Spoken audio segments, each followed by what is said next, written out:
Assalamualaikum. Gimana nih puasanya? Lancar kan? Nah, kembali lagi nih sama kelompok kami. Jadi kami sekarang akan menjelaskan tentang laporan hasil kegiatan usaha.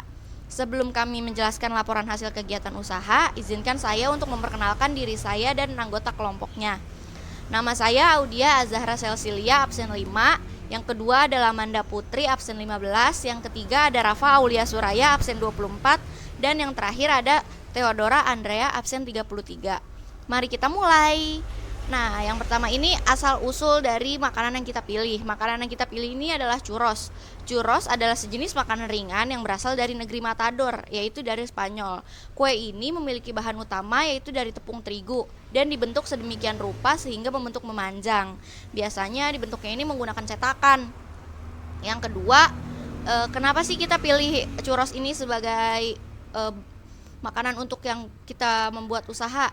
Karena akhir-akhir ini churros ini sedang booming di berbagai media sosial, ada dari Instagram, ada juga dari YouTube. Mungkin karena bentuknya yang bagus dan menggugah selera, sehingga churros ini pasti mudah diterima oleh setiap kalangan. Yang dimana di Indonesia ini sulit untuk mencari penjual churros. Jadi kita memutuskan untuk mengambil churros ini sebagai usaha yang kita pilih. Dan bahan-bahan yang diperlukan untuk membuat churros ini juga terbilang mudah, sehingga kita dapat membuat churros ini dengan maksimal.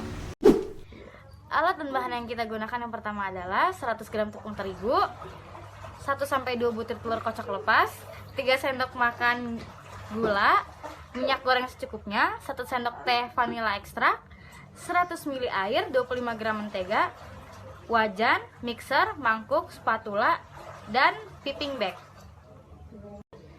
Untuk cara pembuatannya, pertama-tama panaskan air 100 ml ke dalam wajan.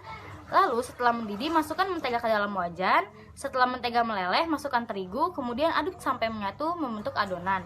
Kemudian pindahkan adonan ke dalam mangkuk, diamkan selama 5-10 menit sampai adonan agak dingin. Sambil di mixer, masukkan telur sedikit demi sedikit dan gula. Setelah tercampur, masukkan vanila ekstrak. Aduk hingga tercampur rata, lalu pindahkan adonan ke piping bag. Setelah itu, panaskan minyak dalam wajan, kemudian cetak churros ke dalam minyak yang sudah dipanaskan. Tunggu hingga churros berwarna kemasan, lalu tiriskan dan churros siap dihidangkan. Untuk biaya pembuatan, kita memerlukan modal sebesar 74.000, yang dimana di dalamnya terdapat 1 kilo terigu dengan harga 12.000, 2 butir telur dengan harga 7.000, setengah kilo gula dengan harga 10.000, 1/4 kilo minyak dengan harga 5.000, 20 gram vanila ekstrak dengan harga 8.000, 100 ml air dengan harga 0 rupiah, 200 gram mentega dengan harga 7.000, selai coklat dengan harga 20.000, 1/4 kilo gula halus dengan harga 5.000, dan alat masak sebesar 0 rupiah. Kalau ditotalin jadi 74.000. Jadi kendala yang kami alami saat pembuatan churros adalah saat membuat adonannya.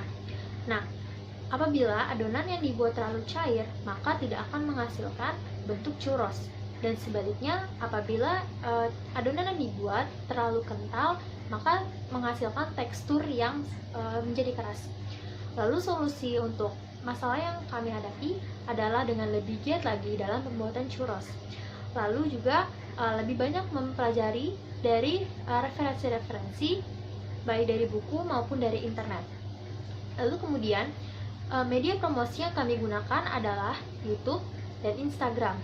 Kenapa sih kita menggunakan YouTube dan Instagram? Karena banyak kalangan-kalangan, baik remaja maupun anak-anak juga orang tua menggunakan aplikasi tersebut. Nah, jadi orang-orang lebih mudah mengenal dan mengetahui produk yang kami jual. Kesimpulan dari kegiatan ini adalah, yang pertama, untuk menghasilkan sebuah usaha dan menghasilkan suatu produk, dibutuhkan kerjasama yang baik dan usaha yang keras, serta planning yang terperinci dari setiap anggota dari kelompok kami. Yang kedua, melalui kegiatan ini, kami telah mempelajari cara memasak, cara membuat suatu usaha, dan juga cara mempromosikan produk kami dengan baik. Sekian presentasi dari kelompok kami, terima kasih telah memperhatikan.